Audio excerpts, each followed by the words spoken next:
Okay, my friends, here it is. The Saturday morning live stream at the Garden Like a Viking headquarters, Zone 5/6, Northern Indiana. And we have got a very rare cloudy day today. It has been virtually full blast sun, not a cloud in the sky for weeks on end now. No rain, grass is brown, everything's drying up except for the garden because we got that drip irrigation system. I'm so happy this year that we got the system down because the past several years, and those of you that have been here, you know that I've been complaining about the lack of rain and all of that. And so it's just so nice to not be coupled with the weather. You know, all the previous years, it's like, man, when's that rain gonna come? Well, come on, when's that rain gonna come? Oh, do the rain dance. But then now it's like, well, it doesn't really matter because that's not even how I water the garden. So the drip lines are doing amazing, guys. If you're not used to using drip lines, besides rain, it's the absolute best way to water. Absolute best way. Better than a sprinkler, better than hand watering, better than anything because it's so slow and it gets in there and it sort of through capillary action disperses and it keeps the very surface of the soil quite dry. And then down a few inches, several inches, it's a carpet of moisture. So that just makes it really good at not creating an ideal spot for pests and fungal things and all kinds of undesirables to breed. So it's been wonderful. Guys, is this thing working? Is the microphone working? Hmm? Okay, Donald Hughes already answered the question, yeah? Says, sound is great. All right, good to see you here, my friend. I'm glad. Yes. Sister G says, yep, we do drip in NorCal.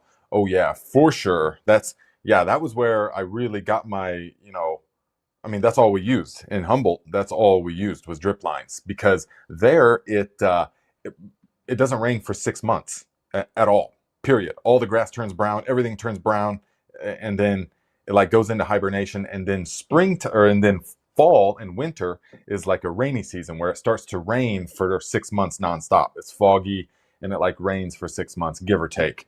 And everything comes back to life and grows, and the little creeks and waterfalls start growing again. Oh, it's so amazing.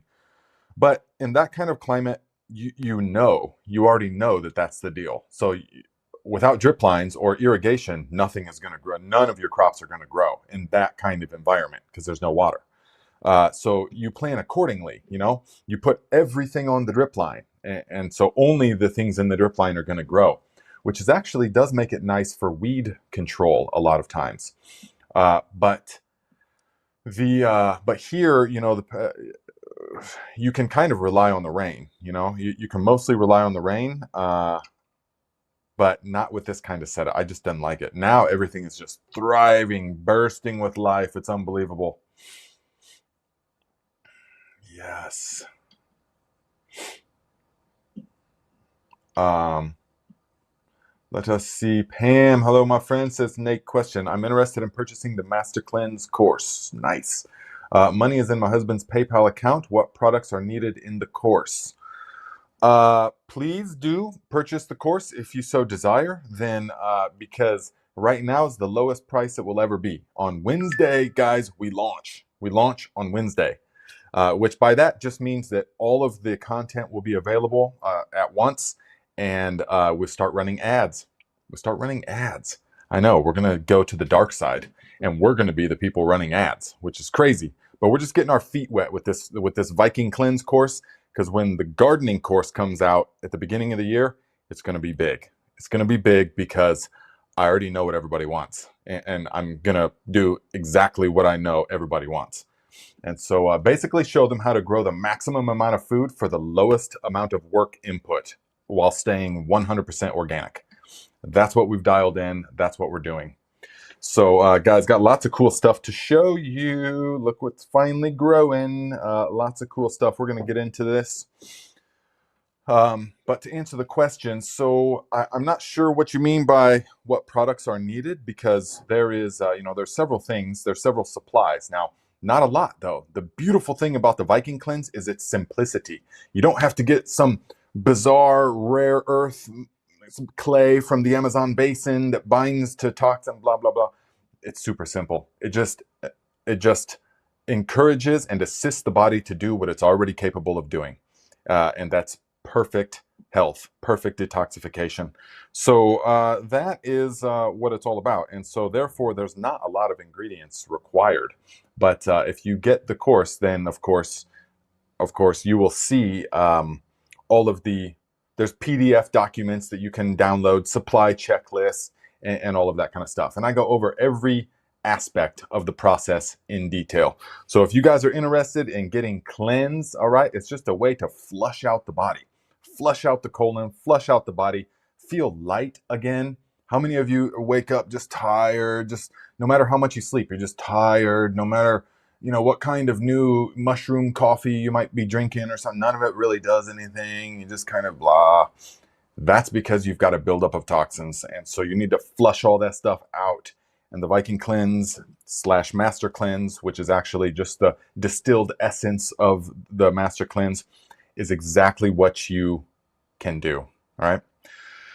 You're going to love it, guys. So Wednesday, the price is going to literally double. So, and it will never go back down. So that is, I will only go up from there. So that is, I hope that answers the question. Okay. Pepper Gardner. Yeah. Ad man like a Viking, huh?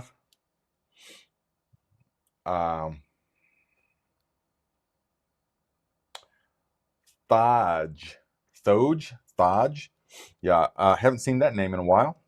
Here. So you made a cloudy Jadam wetting agent. Should I throw it out and start over, or can I still use it? You definitely can still use it. Yeah, it's not quite as good. I mean, it's not gonna have quite it will leave like more of a residue, and it doesn't quite disperse as well as the clear one does. When you know that you've made it well, it's crystal clear. I mean, it's totally clear. There's no cloudiness to it at all. But if you have a little bit of cloudiness, that just means probably some hardness came into it somewhere. You were using some hard water. That's the mineral content and stuff. You want to use a super soft water for that. But no, you can still use it. Now, I don't know exactly how cloudy you're talking about, but if it's like, well, it'll be fine either way. It really will. It's basically just Castile soap made really cheaply and stronger than like Dr. Bronner's would be. Teets, $10. Thank you, my friend. Appreciate the contribution. Always, yes. Says, I did a cabbage ferment. All right. After being in the fridge, I felt it needed more ferment time. Now it has a thin layer of white stuff on top of the juice. Is this good, bad, or ugly?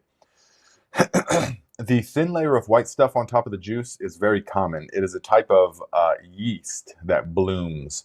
It is not a problem so long. Now, it's the thin layer of white stuff that is on there. If you get a thick layer of fuzzy looking white stuff that's kind of dark white, that's something else. You'll be able to tell. If it starts looking like mushroom mycelium, from like under a log or something, then it's issues. But if it's just that thin white, I'm sure that there's still, let me just see real quick, guys. Hold on one second. So generally, that is not going to be a problem, and you can just kind of scrape it off. You're not really going to need to be concerned about that. So let's see here. Okay, here's one that I let go too long as a bit of an experiment, what I was doing. But this is one of the Viking grain elixirs that I show you guys how to make in the cleanse course. This is the ideal microorganism boost for the digestive system, for the gut microbiome, to heal gut dysbiosis, which is really the root of so many issues that people have. Just like the soil microbiome being out of whack is the number one issue that people have. Just in the same way, our stomach microbiome being out of whack is the number one issue that people have. And it causes so much more issues. There's so many parallels when we look to the soil, and we can see that it has to have a bursting diversity and strong populations of microorganisms.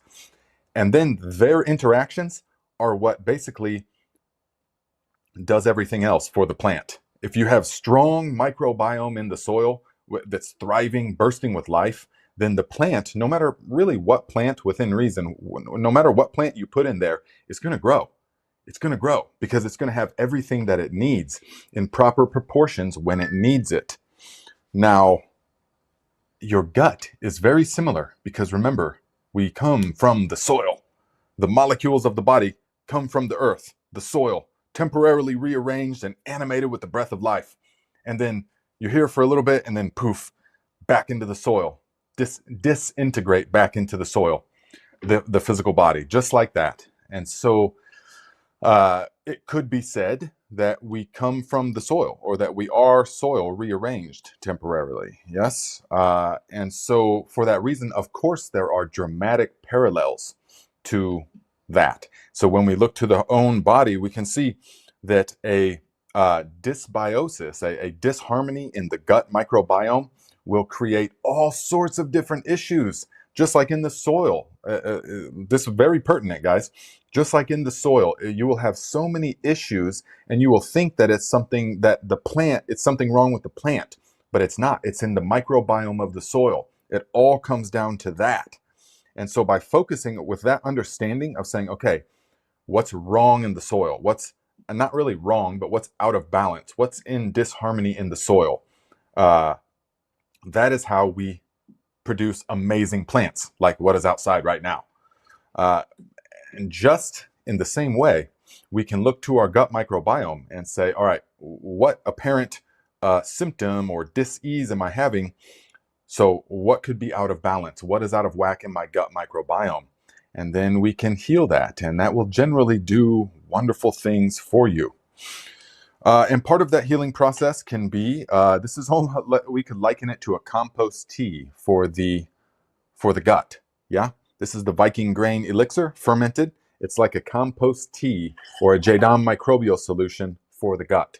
All right, so let's just have a little bit right now. Ooh, yes. Okay, guys, and this is made with, well, several ingredients, so just bursting with life and microorganisms. Yes.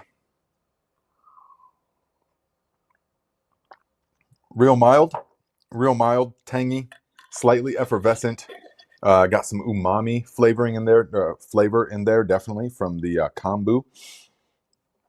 And this is going to help to do all sorts of good things for the gut microbiome.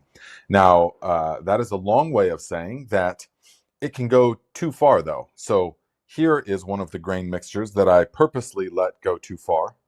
For an example, in the courses, and you can see here that is bad mold. That is the mold that we do not want. Okay, so you can see here it's white, sort of chunky molds. That is absolutely not what we want in any way, in any of our ferments. If we're seeing like that hard kind of stuff, that is too far gone. So this will obviously never be consumed, okay? So it's the same with your other ferments. If you see that kind of mold, that's too much. That is undesirable. Anything dark or green like that. Now, if it's just that thin layer, which I don't have any right now that has that, that is nothing that we have to worry about, actually, because that is just a little gentle yeast bloom, and we will scrape that off if you want, if it weirds you out, but you don't even have to scrape it off. In fact, you can just push it below the surface, because if you'll notice, it only blooms where it meets the air, because in the actual solution, in the brine, it cannot exist. It cannot thrive. Yeah, because the lactic acid have changed the pH too much. Yeah.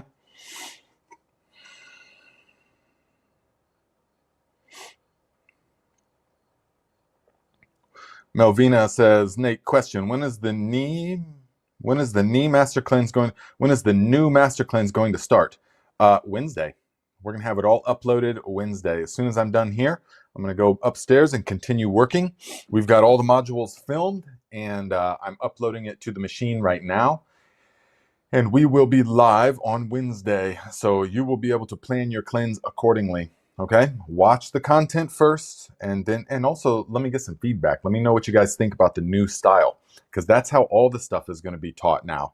Not with YouTube anymore. It's going to be through the course structure. So much better to teach things. It can take you from point A to point B in a sequential way, and we don't have to cater to the algorithm, and we don't have to be interrupted by ads and all that stuff. It's just awesome. So that's the new way that we're doing things. Yes, Pam, you will be able to get all of the ingredients in South Africa. Definitely. I've worked with people in South Africa doing this cleanse. Yes, definitely. Very, very easy to find. Yeah. Heather Fox, you can go to, there's a link in this description, or just go to www.vikingcleanse.com and follow the instructions there. And then you can click, and it's all, we built that website. Guys, we built that website ourselves and did all kinds of stuff that is foreign to us, but now it's not. And so, yeah, it was a huge learning process, guys. So, and when you sign up, you get your credentials to the community, okay? That's where I'm focusing my efforts. So if you've got questions about things, ask it in that private community, all right? And we'll have one for the Viking growing system as well, which will be much bigger, but that's where I'm able to focus my attention, okay?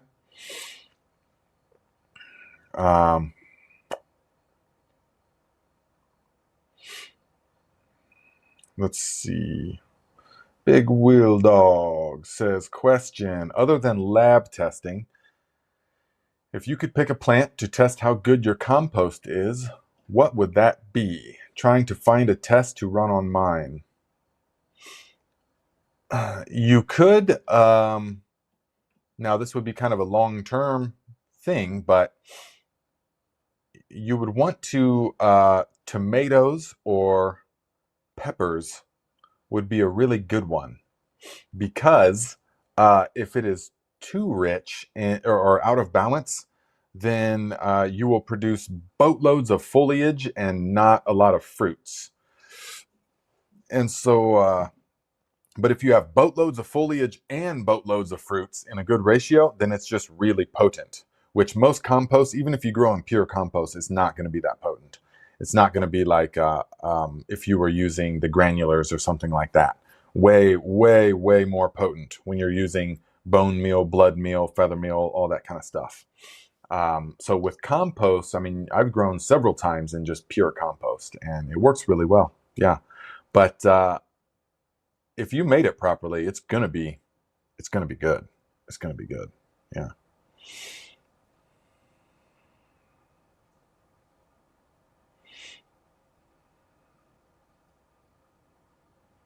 Yes, Melvina, you can freeze bananas till you're ready to make the fertilizer.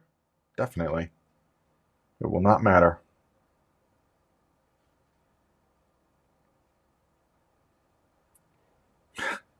Celtic Anubis. Yes, says, whoa, I never made the connection between disintegrated versus disintegrated, or disintegrated versus disintegrated. That's right. Integrated, disintegrated. I know. It's like, what? It's like construction, deconstruction. Yes, definitely. I know. And guys, I got something super cool to show you from Celtic here in just a little bit once we get settled in. I got something super cool to show you. You're going to like it. What's up, Silver Sage?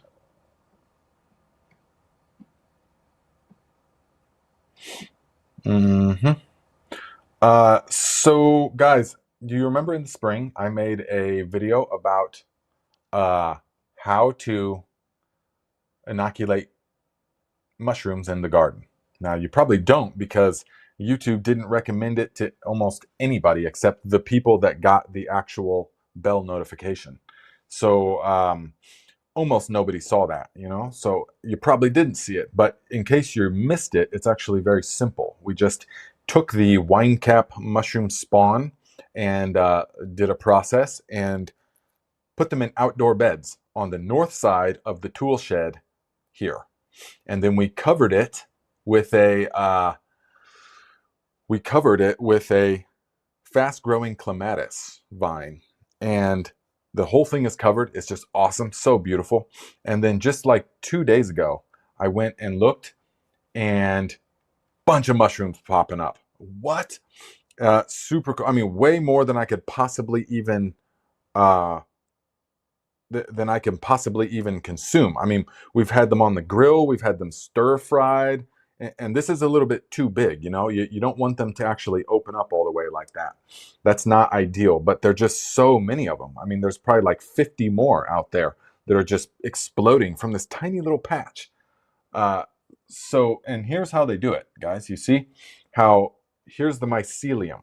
Do you see how this is the substrate, which is the growing medium, which is the straw, and that's what they eat, is the carbon that is in the straw. And so you see those little threads there? That is the mycelium going to work. The mushrooms are really, truly amazing things, and they function the opposite of plants. Plants will consume carbon dioxide and release oxygen as a byproduct. But mushrooms consume oxygen and release carbon dioxide as the byproduct. It's pretty amazing. And also, something that is fascinating about the mushrooms is that if you've grown mushrooms, you know how they go from just what is called a pinhead, a primordium, to being full grown in like one day, you know, and to be overgrown, to be this big in like 2 days and already releasing all their spores, you know, in like 2 days. So it's like, well, how could that possibly grow that fast? So they don't grow like plants grow. Plants grow by cellular division, okay? And that takes time. So a plant is sort of limited in its growth capabilities. Even a really fast growing plant like bamboo can grow 2 feet a day. Some bamboos can grow 1 to 2 feet a day in prime, once it's fully established in prime conditions. But that is growing by cellular division. But the mushroom does not do it that way. When they are just tiny little pinheads, primordium, if you've grown mushrooms, you know what I'm talking about, then you see them just starting to come out of the mycelium. And then at that point, they have all of these cells, all the cellular division, 99% of the cellular division that will ever happen is already taken place. They already have all the cells they're ever going to have when they're that big. And then to grow, what happens is that the mycelium, which is the body of the organism, these are just the fruit. The mycelium, which is a connected network of strands across the surface of the medium, the straw, the soil, all that, it pumps water through its thread-like highways and into the mushroom. And so it basically swells the mushroom up. That's how it grows so fast, because it just swells. And it doesn't have to actually divide cells or multiply cells anymore at that point. So it just, that's why if you look time lapse of mushrooms, you can tell now when you look at them that they just swell, almost like swelling with air. It's fascinating what the mycelium does to it, and it pumps water and nutrients, of course, into it. Then they grow super big, and they have the cap on them. Once they get to a certain size, the cap opens up, and then once it gets to a certain size, it releases spores. And so the mushroom has billions and billions of the spores. You see that black dust at the bottom? That is actually seeds, essentially. It is actually seeds from the mushroom. And they live in these little gills. You see all those little gills? You know how much surface area there is in just this with those gills? Lots and lots and lots and lots of surface area to hold on to these spores. And so once they get to a certain point, then they release the spores, which is basically the seeds of the mushroom. And they release so many billions of them in hopes that just one or two will find the exact ideal conditions that they need in order to take hold again. Yeah, it's amazing. It's a numbers game. They just release all these spores to the wind, and think 50 of these releasing billions and billions of spores all at once. And it's just incredible the way that they've been able to survive for a very, very, very long time. And now, several things. One, it's much easier to spread with the mycelium than it is the spores, because the spores have to find the ideal location, which is very difficult to find. That's why they put out so many of them. And so, for that reason, we want to, if we're trying to spread them, which I'm going to spread these all around, we are just going to pull up some of the actual mycelium, the straw. See all of that. So the mushroom is like the apple of the apple tree. The mycelium is like the wood, the actual tree itself, in a way. Also the roots, the root system. So, ooh, yeah, look, here might be a good example, okay? So you can see here. So you see that thing right there? That is basically a primordium. That is a pinhead. And so it's like this. And when it gets to that point, it's already got all the cellular division it's ever going to have. And then it just, if I didn't pick it, it would just swell up with water and become huge, like this, or even much bigger, like this. It's amazing, guys. To watch them is just mind-blowing. So, all of that being said, we want to consume them. This is the latest we want to consume them. You see how the edges are still curled down a little bit? That's what we want, because it is not, it started to release its spores. It definitely has. You see all that? Now, this one just started to release its spores. This one's still going to be pretty good, although we want to get it before the black stuff comes out. Now, this patch has kind of been fruiting for a few days, and so I didn't get any that haven't dropped their spores yet. There are a few out there, but I wanted to let them go. This is still good to eat. Now, this one is not going to be as good to eat. The flavor changes. They can get a little bit more soggy, but you can still put them on the grill. Super delicious. We were sauteing them with garlic and butter and salt. Very delicious. Basically, think portobello mushrooms. They are virtually identical in flavor and texture to portobello mushrooms. So, yeah, and then you get some real tiny ones, which when they're tiny like this, the stems are still really tasty and soft. But when they're monstrous like this, then it gets real tough. It's not all that good. So that's what that is. Let me see. We got a text. Let's see. We got a text from Tegan, and I think she knows that we're doing the live stream. Yeah. So how are you doing? Tegan's got a watch. It's called a TikTok, and so it's super cool. She's definitely not ready for a phone, but she can have this watch, which actually has cellular service, and so we can communicate with her, which I like.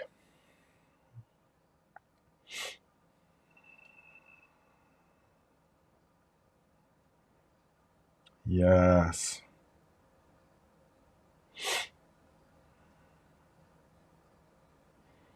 Yeah, Dusty Flat said, I see those copper colored mushrooms pop recently.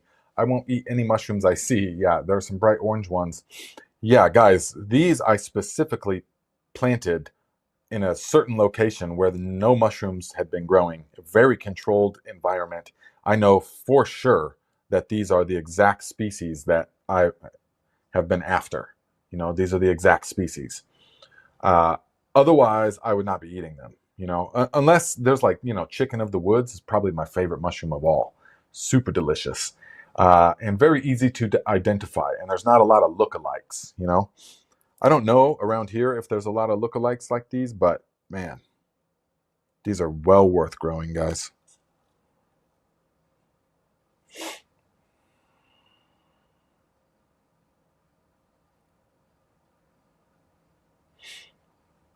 Yeah, it's Shawnee Grill says, I have a lot of reflections about how the year went and what I want to do next year. I never got around to mushrooms. I know, which is unfortunate because they are the kind of thing that you want to inoculate, and then you've got them for quite some time, especially in the outdoor beds.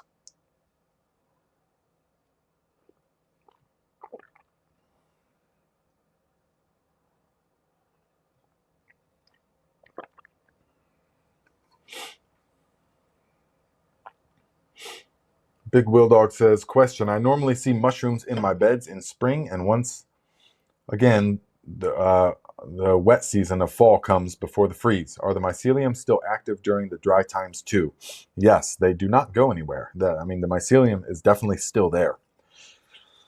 Yeah, it's like a single organism. When you go to a good thriving old forest, it has got a network of mycelium all up under it. I mean, you're walking on top of an organism, basically, a living organism of mycelium. And so very, very cool.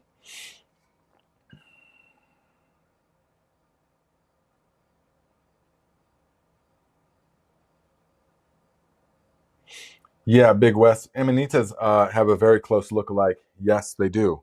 Man, I found those one time when I was backpacking.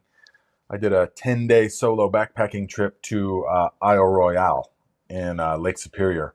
And it was in the sort of late summer. It was about now, probably, many years ago, probably 20 years ago, 22 or 3 years ago. And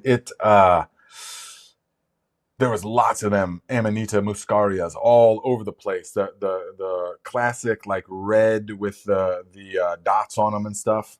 Had those all over the place. I've never seen them anywhere else since then, but man, they were all over that island.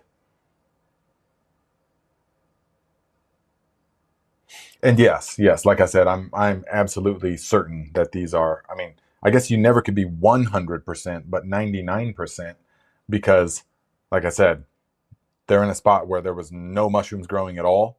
I totally raked it clean, intentionally planted this exact type of mushroom, and they're coming up exactly like they're supposed to, and they look exactly like they're supposed to. They taste exactly like they're supposed to, and I've already eaten like several pounds of them. So, and we feel great.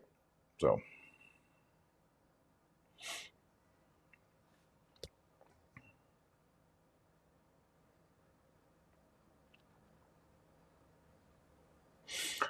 Ooh, Celtic. That is a good idea.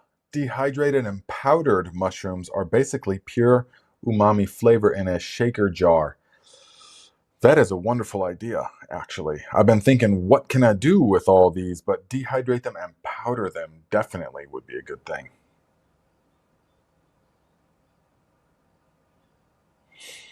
Nice. H. Witt says, I've been growing wine caps in my garden for over 5 years. I get an abundant harvest every spring and fall. What? And so, have you done anything to uh, feed them? I mean, or what have you done to keep up with them? Have you had to add more wood chips or straw or whatever it is that you're using, or what? Are you doing anything at all?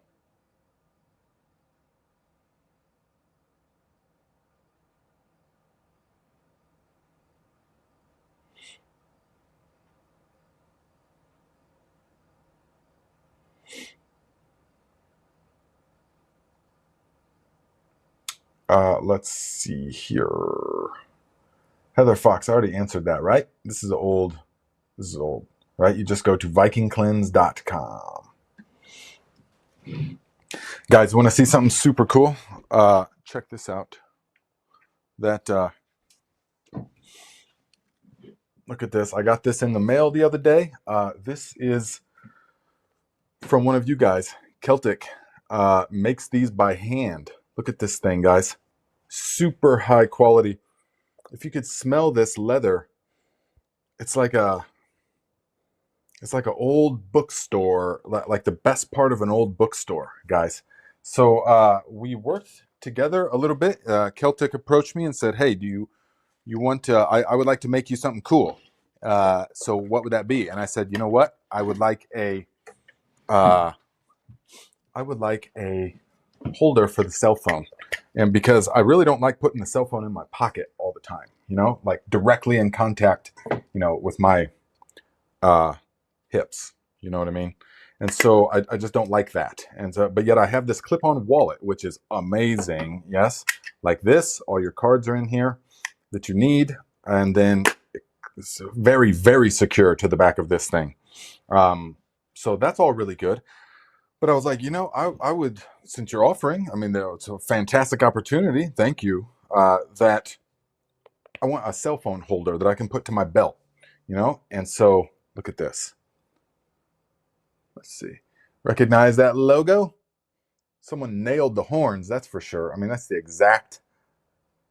just awesome. Super cool. Handmade. Look at that Celtic knots here. And you can just tell every little detail. Look at it. How right here, and I used to tool leather and stuff, so I know, like, the edge of this, you have to take and sit there and go like this and put a little bit of stuff on it and sit there and go like that and that and that. I mean, you have to like essentially melt that edge on that, or maybe she has a like a Dremel tool that does it. I don't know, but when I was doing it, it was just like a dowel rod basically, and so you have to do that. You have to sew the thing. Just incredibly cool. And then I said, hey, I can't carry any cash by this. All right. And so I would like to be able to carry a little bit of cash. And so here's a little cash card. Super cool. Magnetic, closes magnetically. And it's got the studs on the back, brass studs. You can just tell very high quality. So very appreciative of this. Look, guys, look at the inside. See, everything's thought about. And the, look here, can you see? There is the soft foam for the camera. So that, look, the thing goes in there exactly perfectly. It just fits perfectly. You see in there? Keeps it nice and soft. There's some fabric right there on the front of it. And it closes just like that, magnetically. So this thing is going to be right on the side of the belt. Very nice. Well done. Thank you very much, my friend. Definitely. Now, guys, if you, she has a little business selling this kind of stuff, I would imagine. And so definitely can recommend this if you want some high quality, custom made type of leather products. And apparently she can do about anything, like she said a wallet or whatever, or cup holders, or, keychains, all different kinds of stuff, dog collars. You can hit her up. And there is, so we opened it last night with Camille and Tegan. We were like, whoa. And immediately Camille was like, I'm thinking I would like to commission her to make me a purse, like with the quality of this leather. And so I was like, well, we'll talk to her. We'll see how that goes. But yeah, guys, you can contact. So let me just get the contact information. I'm just trying to give her, a plug and see. Let's see here. This is so she doesn't have a website yet, but look, you can go here, okay? You can go here, and this is where you can contact if you want like a purse made or some kind of wallet or gift for somebody, totally handmade, high quality. Go for it, guys. Absolutely go for it. And I will be showing this again, in several the upcoming weeks, just because I'm very pleased and very appreciative of that. So thank you. And look, even sent the prototype, because she asked for the dimensions, and so I sent it to her and stuff, and then she made this, and this was in there. So immediately Tegan thinks that this is going to be hers, which, we'll see. So, all right, guys. All right, so there is that, and let me see here. Oh, you can't see the address? Okay, so the back says we can't see the address. Okay, please. It is Lady Bale Leather at proton.me. LadyBaileleather. Lady Bale. Sounds like Game of Thrones, doesn't it? So Lady Bale Leather at proton.me. Yep. Hit her up. She's one of you guys. I mean, she's part of the tribe. She's here right now. So that's Celtic Anubis. Am I saying that right? I still never know. Is it Anubis? Celtic Anubis. I don't know what that is. I have to say I don't know what that is. Yes, right here. This person. Mm-hmm. Yes, Celtic says, I just made a set of bracers for a cosplayer. I made my wife a full-size backpack. Hit me up, tribe. Yes, full-size backpack. That's what I'm talking about. Some kind of cool purse. Anubis. Oh, Anubis. Okay, that makes it easy, Miller. Thank you. So yes, this is the person, guys.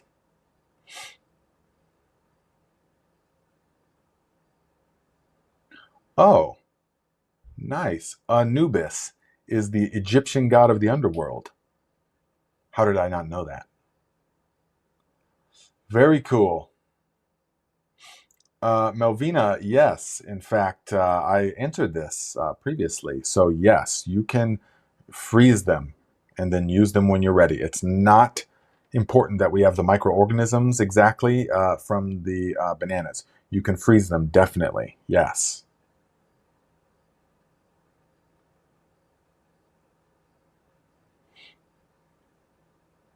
Okay, let's see here. Pam says, signal loss. Can you please share with back on the master cleanse on the pre-registration? I have no idea how to. I'll be very grateful. Are you talking about you don't know how to pre-register? There's the link in the description. Just click vikingcleanse.com and then I've created a website. And so you can just go, purchase it. And then you just purchase. You can use PayPal, Venmo, Cash App, credit card, whatever you want. I linked up all the different ways. And then um, you will get notification right away.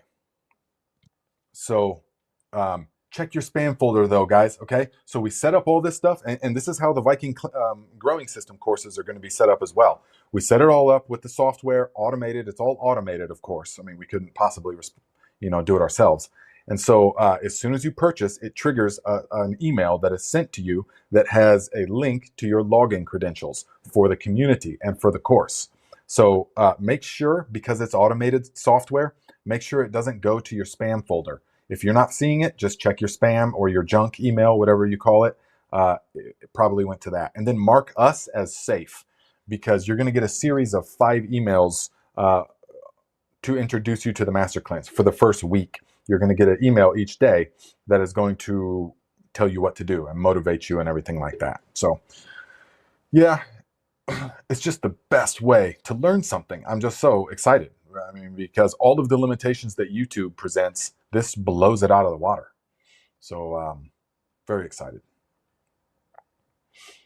So,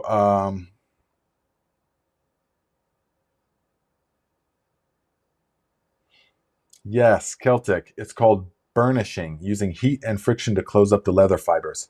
Yes, definitely. Look, everybody says nice looking, definitely.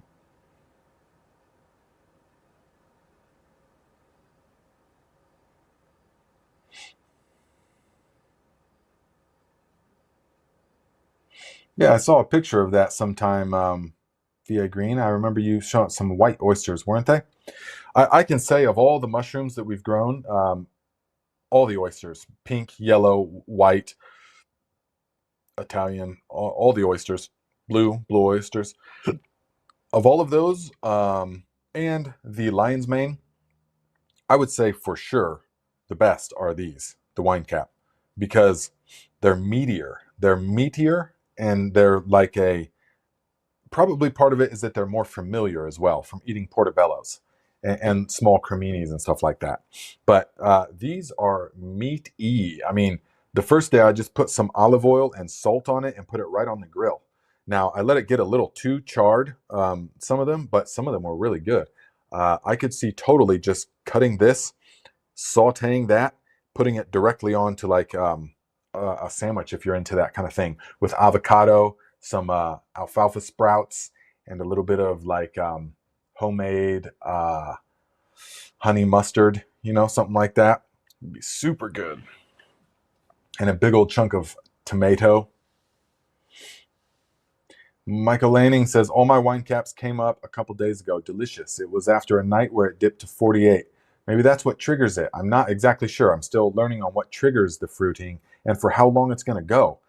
I mean, I hope that it extends. I hope that it fruits for a while instead of this just bam, like 250 mushrooms all at once and then nothing for the rest of the year. Uh, but whatever, however it is, it's super cool. We're gonna take it. We're gonna learn.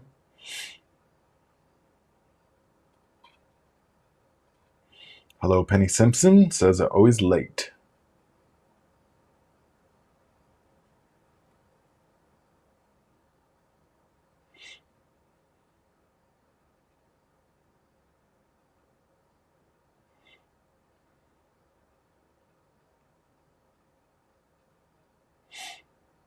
Okay, let's see.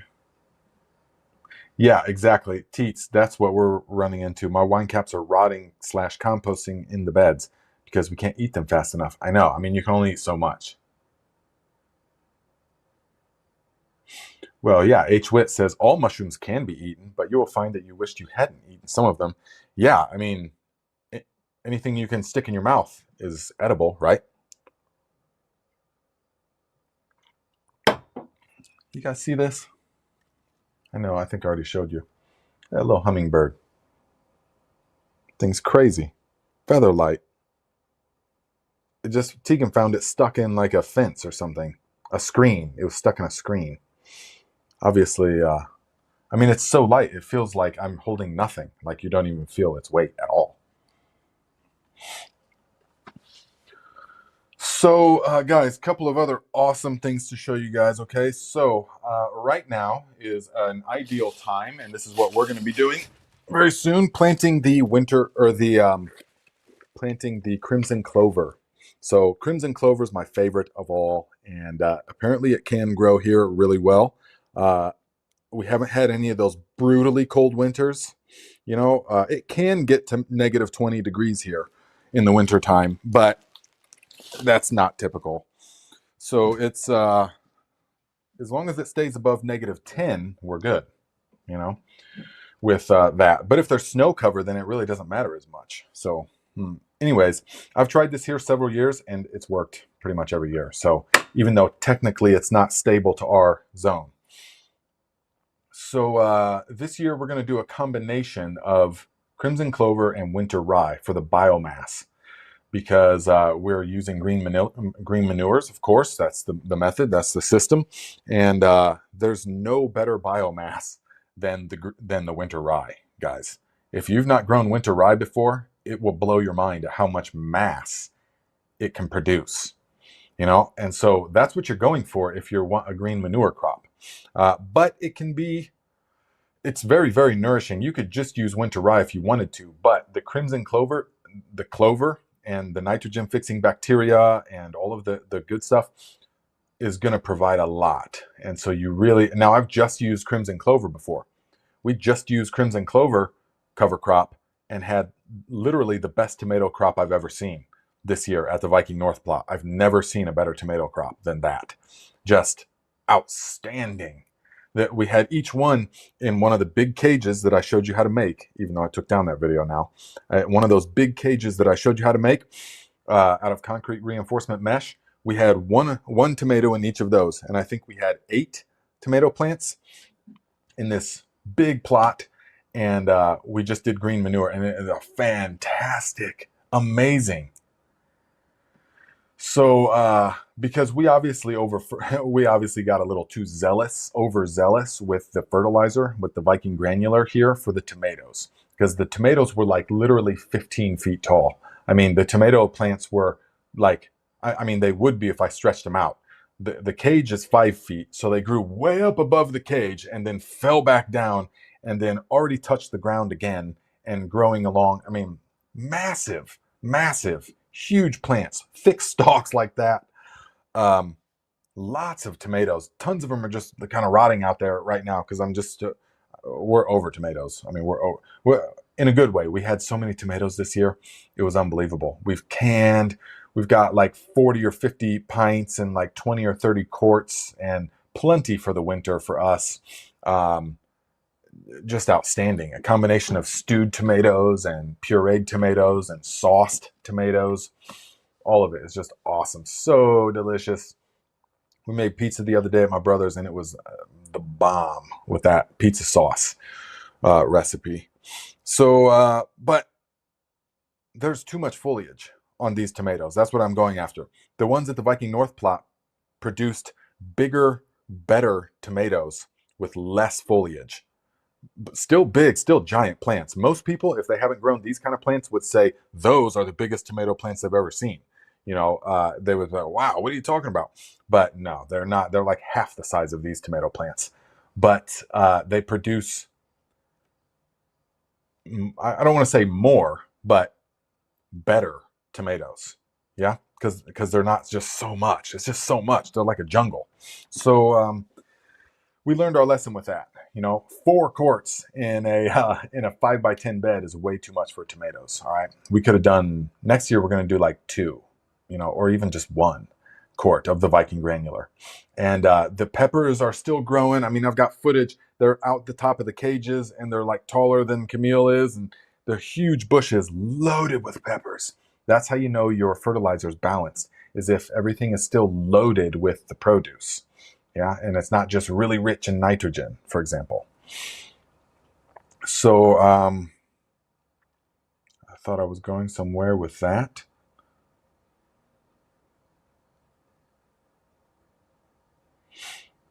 Yes, RK says, starting a new 300 square foot in-ground plot and going to use winter wheat to prep the ground. See what happens.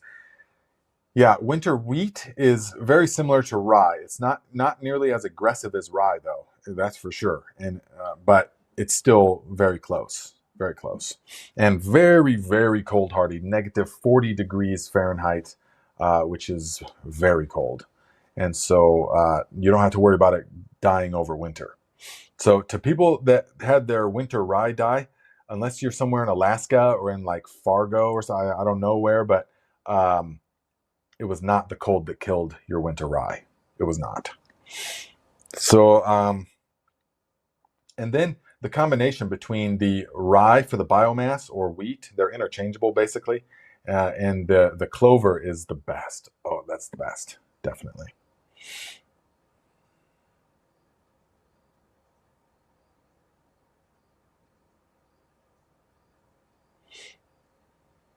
What? Argo Bargo says, I just found a farmer close by that sells 56 pounds of winter rye seed for $5. Wow. I have acreage, so I'm planting this. Nice. Yes, definitely. Brian Airy, what's up, my friend? I feel like I haven't seen you in a while. Maybe it's because we're not doing the lives. Hope everything's going well, or I mean the thrives. So if you have a large amount of mushrooms, you could make mushrooms ketchup. Townsend and Sons have a great recipe on their channel. Are you talking about the Townsend, like the reenactors? I was at a reenactment a couple years ago, Mississinawa, 1812, and was going around. I was like wanting to buy a tomahawk, so I could get back into throwing tomahawks, and because I've lost all my tomahawks over the years. But I didn't lose the skill, that's for sure. I can still stick them every time. But I was walking along, and all of a sudden I saw the Townsends, and I was like, what? It was like a starstruck, because I was watching their stuff for like 5 years, just for recreation and for learning recipes and stuff. And I was like, whoa, this is kind of crazy. And he was like, yeah. And I said, so what brings you guys to Indiana? And he's like, we live here. I was like, what? He's like, yeah, we live right over in Wabash. I was like, whoa, that was just like, I was like getting, a little bit dizzy. It was, it was kind of crazy because it was like real surreal, because I had been watching them and their channel was millions of subscribers and their videos get millions and millions of views. And, they have 150 million views in their channel. I mean, just crazy stuff. And they're right over in Wabash. Yeah. So they built that whole little area, and they've got land, and they built the cabin. They built all that stuff. And that's where they do their videos. And it's just right over there. It's super cool. So maybe that's the Townsends you're talking about.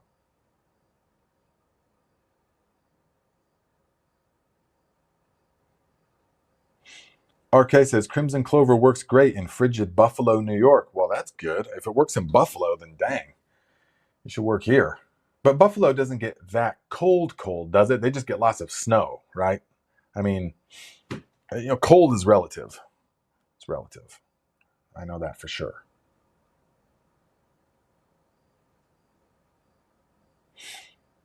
Yeah, Heather Fox. I mean, give it just a little bit of time. If you just got it now, give it just a little bit of time. But no, the automatic email fires, and so far, it's not. I mean, it's software, so it's gonna work. You know, it just you have to be sure that you're using the login, the email that you purchased with, and that you go to your spam or junk folder and see. It should be from Nate at Viking Cleanse via Garden Like a Viking. You know, it's all kind of it's crazy how involved all this stuff is, what you got to do. But once it's all set up, it just operates. It's wild. So, guys, look at this tomato. It's a little bit past its prime, but this is a pineapple tomato. So one of the neighbors gave me a plant, and it was I don't think anyone's supposed to be here. One of the neighbors gave me a plant, and I forgot we even planted it at my dad's Viking garden plot. And this is like the smallest one. It had like, I went over there, I saw like 10 of these massive things on the ground. And very tasty, and not at all acidic. Just like juicy, tasty, tastes very similar to the hillbilly. Looks very similar to the hillbilly. I would say overall the hillbilly tastes better and it's a better producer, but these are definitely bigger. These things are enormous. So really good flesh in it. Yeah, really good flesh.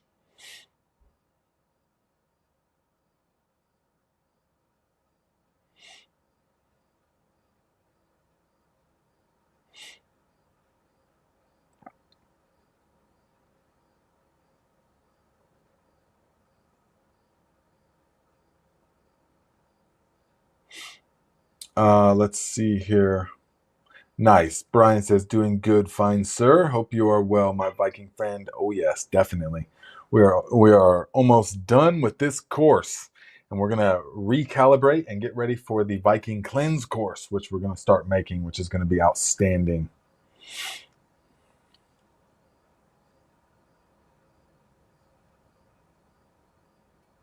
Yes, definitely. RK. Mixed crimson clover and winter wheat. Definitely. So a couple of other things, guys. Now, these are some fermented hot sauces, okay? Super delicious. Now, this one, because remember, the philosophy is that the eyes eat also. So the color of things is very important, especially once you start understanding this. The color of things is very impactful to the flavor of stuff and to the experience. And so I liked to keep this hot sauce all yellow. So with our new way of doing things, we are using sweet peppers to throttle the heat of the spicy peppers. Because previously, for several years, we were making hot sauce that was just the peppers, like this Tabasco sauce. And so this is just Tabasco peppers fermented with salt. And after about a 3-month ferment, we blended them up with distilled vinegar. And that is, I mean, it tastes exactly like Tabasco sauce from the store, except way better because the way they make Tabasco sauce in the store, most hot sauces, definitely Tabasco, is they will ferment the mash and then press it. They will strain out all of the solids and mix that with the white vinegar. Me, I just like to blend it all. At least I have in the past because it's just all that many more nutrients. I mean, obviously there's a reason that they do it that way, so I'm sure it's better for storage or something. I don't know. But this stuff's amazing, I think. Very, very, very spicy though. So just a little bit is hot. Now, what we've started doing and is working really well is throttling the heat with sweet peppers. So we are taking yellow peppers from the Just Sweet hybrid pepper, which turned out to be phenomenal. The plant's like 6 feet, 5.5, 6 feet tall now, absolutely loaded with sweet peppers, and they're yellow. Very sweet, very delicious for fresh eating. We've been making Greek salads with them all summer long. Now, in keeping with the color thing, though, we used the lemon drop peppers that we got from the old man that gave us all kinds of stuff this year. So he gave us a lemon drop pepper plant. And so we planted that, and these peppers are straight yellow, you know, like lemon. They're the color of lemons. Very citrusy tasting, but the seeds are extraordinarily spicy. But the flesh is not spicy at all. It just tastes like pure, hardcore, concentrated citrus. But like I said, the seeds are very spicy. So we blended up the just sweet pepper, certain amount of the just sweet, and the lemon drop. Also, some freshly dug up and harvested turmeric, okay, keeping in line with the color and the flavor profile. Also, some yellow mustard seeds. We ground them in the mortar and pestle, put them in there. Also, white onion, yeah, keeping all in line with the profile, and several other ingredients. But you get the idea. And this thing smells so good, guys. If you, oh my gosh, it smells like a taco truck. It smells like the best parts of a taco truck. You know, like when you're gonna, after they just sear up the meat and they give it to you, and you're gonna load it up with all kinds of pickled stuff and all kinds of hot sauces and fresh salsas and stuff like that. It smells exactly like that. Like it captures the whole scent of that entire experience. So fresh though, and just wow. I can't wait to start using this one. Now here's a huge trick that will be in the fermenting course. Huge trick, okay? I learned the hard way. You have to keep oxygen from the top of these ferments, because these are like mashes. They're not like a liquid. They're not like, you can't put a weight on these because the weight will just sink to the bottom, you know? So instead, and there's not really a brine. The thing itself is a brine. So instead, we take a thing of parchment paper. Yeah, take a thing of parchment paper, trace the lid around it with an X-Acto knife, and then just place the parchment paper directly on top of the ferment, and that does it. That keeps the oxygen out so that there will be no molds. If you didn't do that, the whole top would have mold all over it by now, and it would be terrible. So that is working really well, and we like that method. Now here's another one that we made using the lute showers. Look, all that liquid. This is just lute showers and Ivarsky peppers. So two like Macedonian, Hungarian peppers, and sea salt, and that's it. And we mashed them together in the right ratio, put them in here. Delicious. I could have definitely gone a little bit heavier on the lute showers though. Whoa. Okay.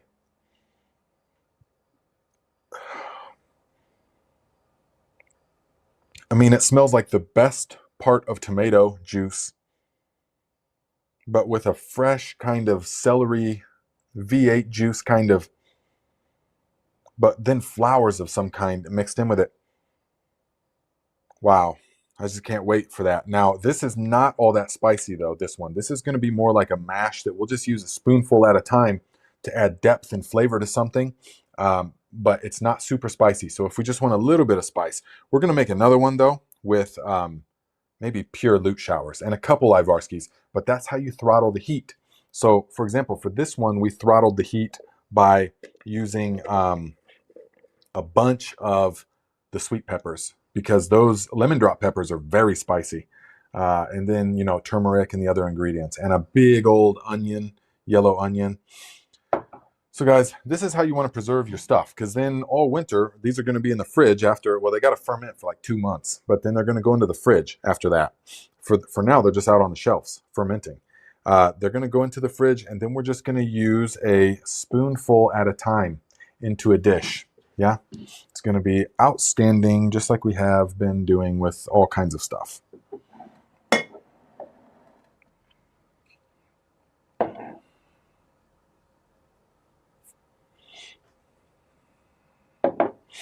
Now, H. Witt, how do you cure Canadian bacon? Are you using curing salts?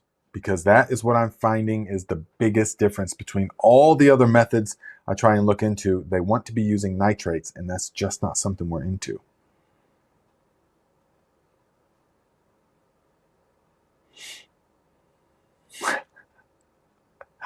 Yeah. Yeah, we don't have anything. I'm not going to be eating this these hot sauces right now. That's for sure. We will not be doing that. But I'm looking for something to slurp. We can't really. I want to show you guys something though. That is pretty cool.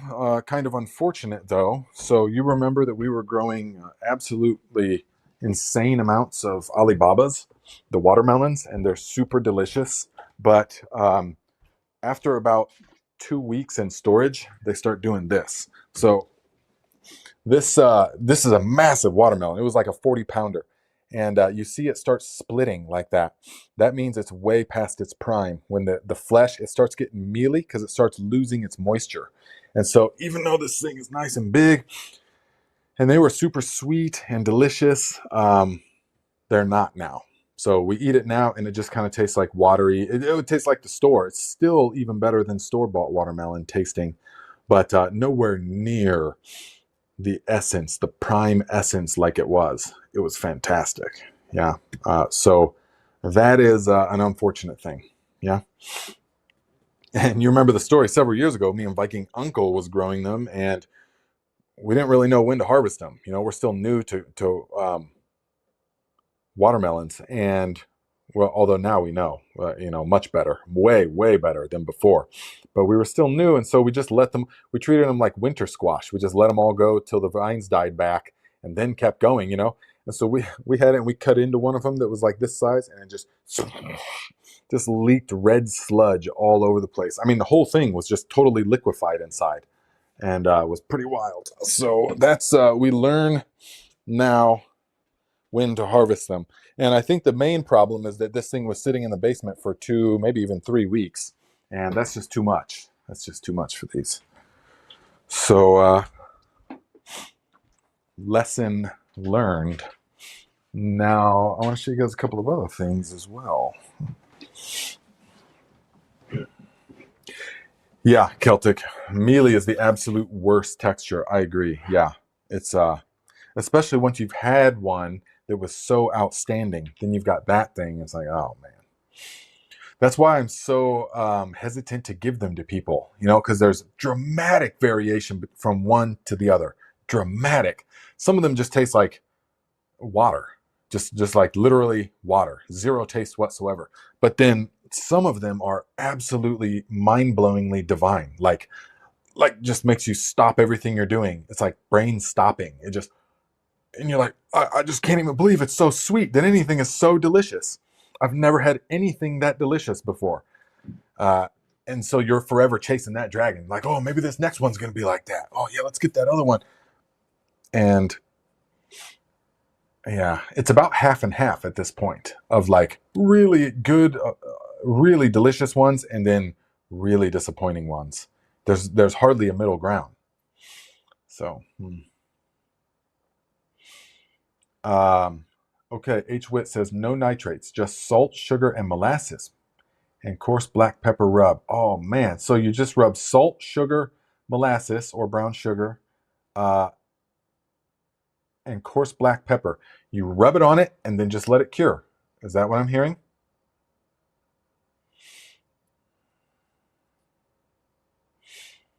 Melvina says,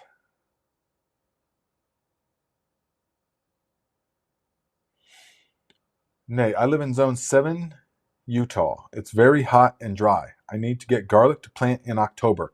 What kind is the best? Well, it's hot and dry now, but it's going to be very cold come winter. Is that correct? So,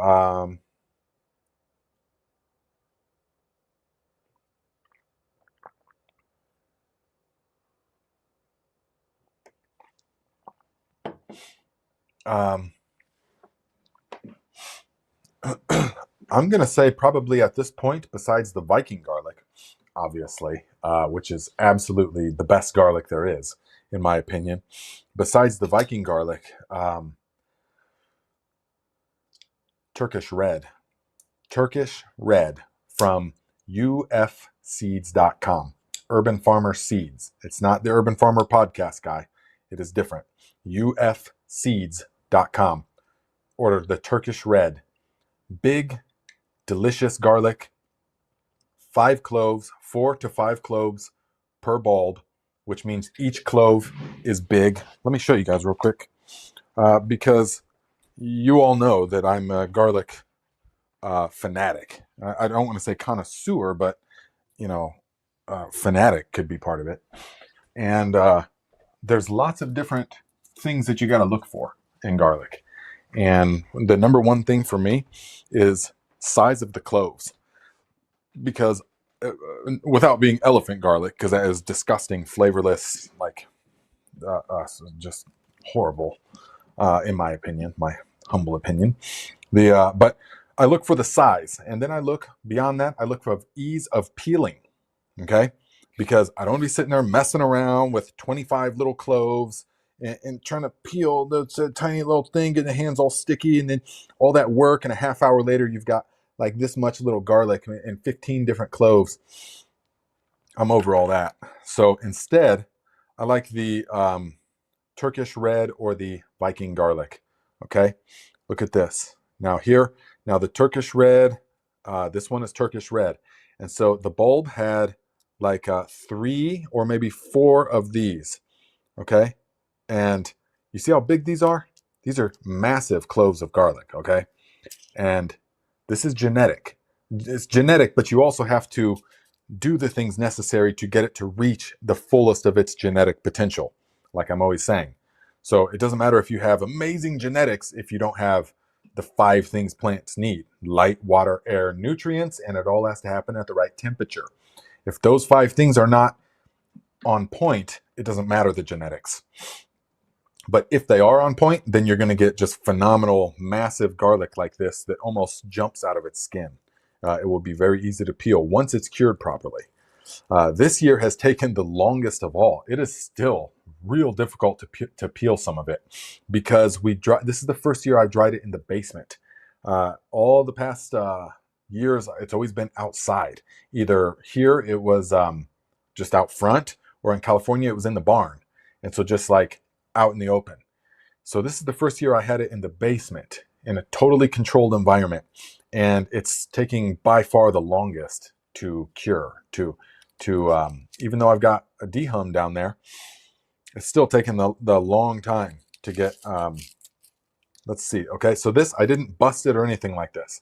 I didn't do anything to it in particular. This is just how it comes right off the plant. So let's see if it's, no, because see, typically this would, this stuff last year would just be jumping out of its skin. So let's see here. Nope, it's still on there real solid. This is not, last year the Turkish red would fall, the skin would fall off so easily. And it will, definitely. Once it cures properly, it's going to fall off real easily. And if I pounded on that with the edge of a knife, it would have came off much easier. But this is the test. So just peel it. That was pretty easy. I mean, if you only need the thing is, if it's massive garlic like this, you only need a couple cloves. I mean, 2-3 cloves, that is a whole handful of very potent garlic. Turkish red is extremely potent, guys. It is not like Asian tempest and stuff. The Asian tempest we have, and there's like literally 10 to 12 cloves per bulb, and each one of them are tiny, and they taste like nothing. I mean, they just taste like, okay. These things, you eat a raw piece of this stuff and it will stop you in your tracks. I mean, it's like someone hit you with some mace. It is potent. Okay, it loses that the more cooked it becomes, of course. But we like to make a garlic aioli mayonnaise type thing: egg yolks, olive oil, 1 clove of the most potent garlic you can find, microplaned into it. That's the key. You want to microplane that garlic into the aioli, and then whip it up from there with some of the homemade fermented Dijon mustard, just a half teaspoon. It's a recipe, but it is a divine experience. The condiment, it is so delicious what it does for the meal. And without this, we've done it with different kinds of garlic, but without the Viking garlic or the Turkish red garlic, it's not the same thing, because you don't get that bam flavor, in there. Yeah. So that's my lowdown on garlic. I would, and I've tried so many different kinds. You guys remember a couple of years ago, I was asking for you guys to send me some, and you did. Like 20 different varieties I planted the past several years, and I quickly weeded out the ones that were, yeah, you know, and that the ones were worth it. And then we distilled it to just the Viking garlic and the Turkish red garlic. Yes, so that is what I would recommend, Melvina. Big Will Dog says, if I place my potted garlic into my raised bed over winter, would packing with leaves be enough insulation, or should I bury them a bit as well? If I place my potted garlic into the raised bed, I mean, you'll probably be fine. You'll probably be fine if it's in the raised bed. So it's in a pot inside of a raised bed. It will be pretty much fine because once it freezes solid, it will be fine. The most important thing is that it's not exposed to the wicking effects of the atmosphere.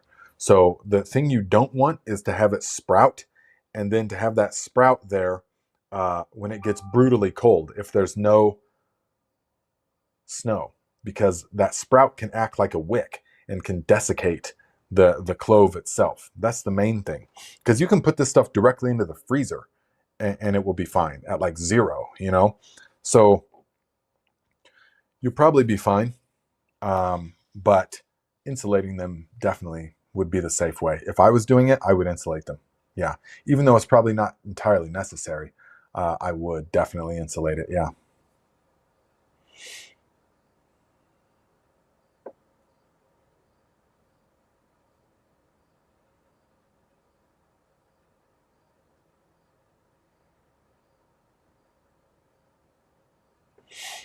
Andre, okay, so well, that depends. Aren't you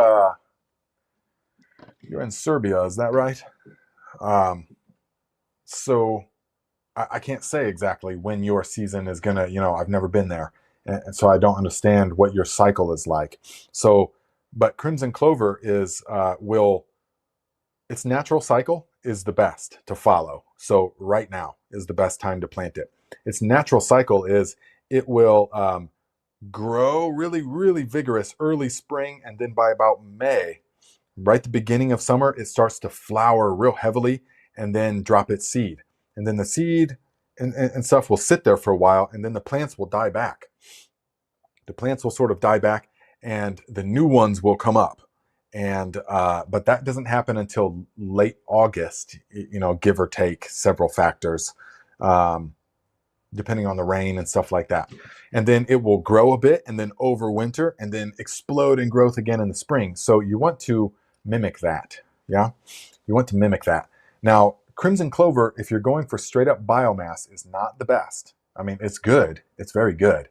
But biomass, that winter rye will be as tall as you are. I mean, that winter rye can be tall and have a lot of biomass and deep fibrous root system. So it's good to mix it in together. Now, it doesn't look as pleasing to the eye, that's for sure. If aesthetic is part of it, and it is a lot of times, then just planting one cover crop looks better. So definitely winter rye is gorgeous. I mean, winter rye is an ornamental in itself for that month when it's flowering. Other than that, it just looks like everything else, So,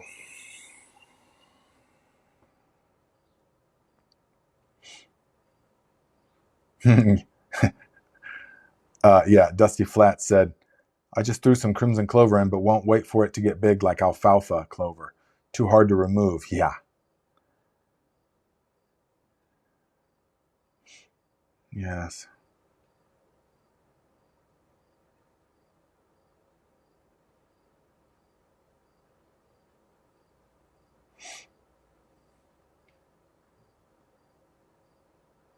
Oh, you're in the same zone? Okay. So yeah, then right now.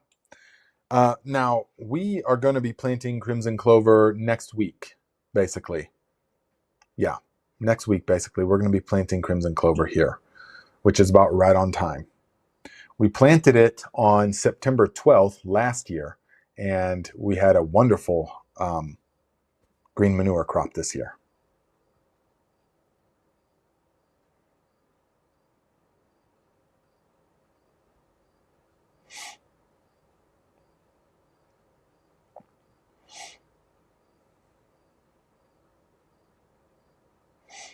Brian Aries says, Nate, I'm leading a guided meditation with a group now. Meditate twice a day with my wife. Have added sauna 4 to 7 times a week. I'm also halfway through the Wim Hof method. Looking forward to a visit. Man, that is awesome to hear. So you are doing it. That, guys, that is the only way that you're going to notice, that you're going to experience the life-changing effects, is by doing the practices. So the meditations, which is just mind training, exactly. The sauna and Wim Hof, the breathing, fantastic. Very happy to hear that. In the future, we will be coming out with courses on each one of those topics, but that'll be a while. So until then, that's awesome that you're doing it. And that's really what it's all about. Just learn enough to do it and then do it. That's the key. Then you learn yourself, and that's the ultimate key. So thank you for sharing. Yeah.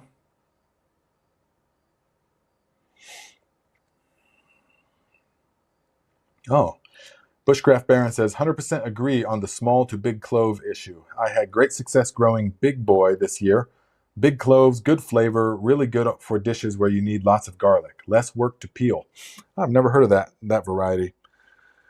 I've tried so many different kinds, and the Viking garlic, which is not available, so it's a moot point. So that's why the Turkish red is the only thing even comparable. So the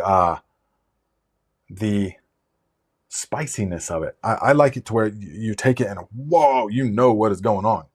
And that's what we used in the sun-dried garlic oregano salt, guys. Dehydrate the tomatoes, definitely. Oh yeah, dehydrate. These are super sweet 100s.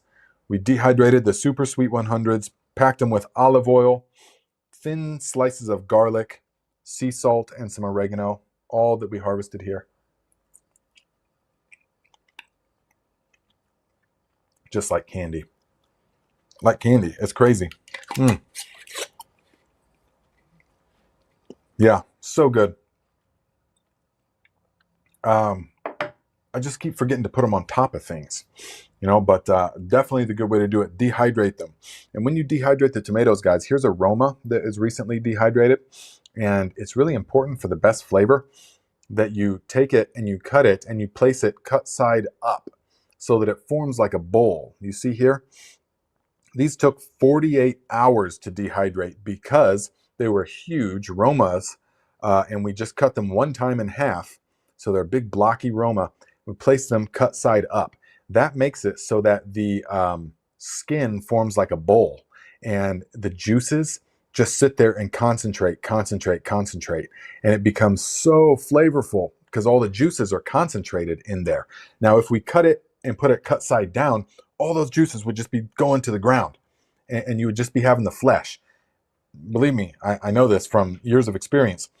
You want to find the only ones that we dehydrate are the ones that you can cut like this, Romas or the cherry tomatoes, that you can cut in half, cut side up, and it makes a bowl. That's why it took 48 hours at 160 degrees to dehydrate them.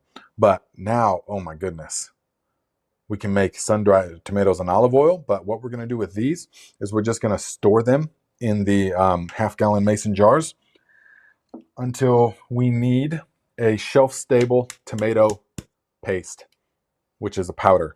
But guys, just take them, blend them up, okay? This is our last stores from last year. So that's why I blended up so much. Typically, I'd only blend up, that much that I would use in the next month or so. But this is the remainder of our stores from last year because we've got a huge crop this year that we dehydrated, several half-gallon mason jars. And then as you're cooking something like chicken or Indian dish, anything that needs like a tomato tang, you just take out a spoonful of that, and it's the richest, most concentrated flavor you could imagine. More concentrated than the most concentrated tomato paste. I mean, there's no moisture at all. So very good, delicious flavor. and it's shelf stable. You don't have to worry about, oh, I opened up the jar of tomato paste. Now I got to use it all and have some going bad and blah, blah, blah. No, this is just shelf stable. So we just use a spoonful in all kinds of dishes. And it doesn't add like, you would never think like, oh, there's tomatoes in this. But you would be like, wow, there's a zing, a tanginess, a depth to it that is really delicious.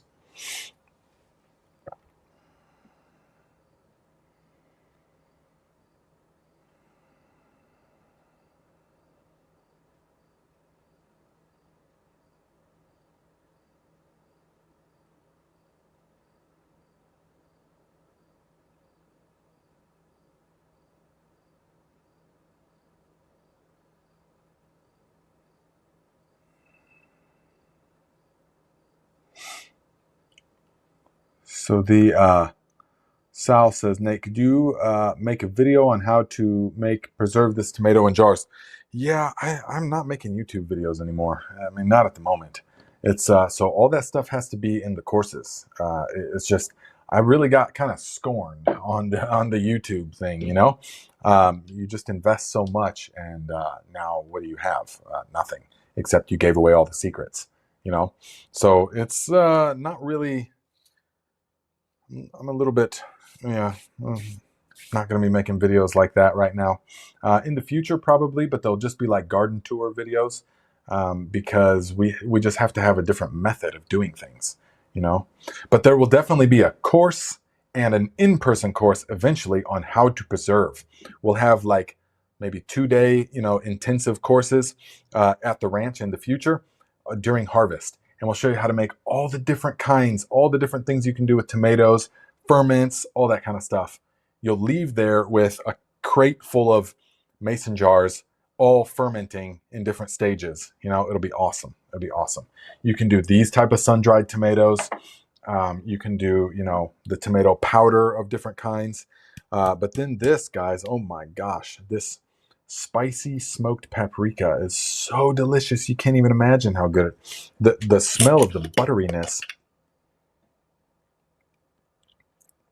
This one's a little bit spicy though. The loot showers are no joke. I mean, the seeds of them things are no joke. So the flesh smells and tastes like buttery paprika, campfire kind of, but the seeds are like blazing hot.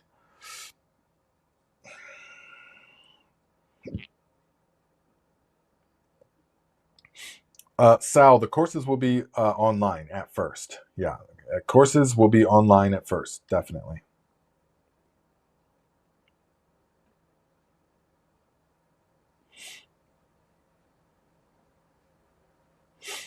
M. Luna says, Nate, do you think that freeze-dried stuff has the same or near nutrient profile as fresh produce? Well, no. I mean, of course not. As fresh produce, no. I don't believe that could happen. Now, there will be some proponents of freeze-drying that would tell you that it is, but no, of course not. I mean, and just the life force, it's not alive like it would be otherwise. It's just not... the enzyme activity, I mean, in fresh produce you're talking, the enzyme activity is so important for our body, our well-being. And all of the things, that the microorganisms that are all there and stuff that interact with our gut microbiome, all that stuff, very important in the fresh produce. Now, if you want to know what's the best second option, knowing that it's not as good as fresh, of course, then yeah, freeze drying, very good. It preserves it as well as anything can, as well as anything could, definitely, because it's fast and it has so much of the moisture, taken out, and it uses cold instead of heat. Heat tends to really denature things. Cold tends to preserve things, so. Yeah, I mean, I would, without being a laboratory scientist and taking it all, under a spectrometer and stuff like that, I would say, so long as you understand that it's nowhere near as good as fresh stuff, but it's a close, or not even close, but it's like a second good option, then yeah, definitely. Better than dehydrating. If I had a freeze dryer, I'd probably I'd freeze dry most stuff. But again, for things like this, you can't be, you know? I mean, people have been using the sun and heat to dehydrate and store things for a long, long time, many, many moons. So, you know, I'm not concerned about, that dehydrating it at 140 or 160 degrees or whatever has destroyed stuff where freeze drying wouldn't, because the texture is so unpleasant for freeze dried stuff. You know, dehydrated stuff, so something like this is much better. You know, but as far as long term storage and preservation, freeze drying is really good. Definitely. Yeah.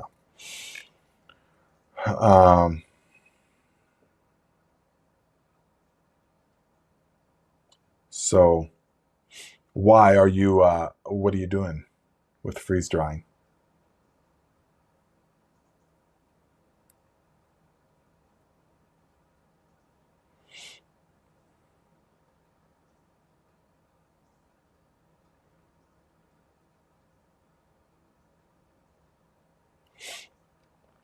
Yes. So, okay, guys. Oh, yeah, I was going to tell you about the bone broth, but you already know about that, man. This stuff is absolutely delicious. We've been using this stuff. This is the very last of it. I'm going to go put it into the, gonna go put it. It's been in the refrigerator, of course. I'm gonna go put it in the pot right now and start sipping on some of this hot bone broth.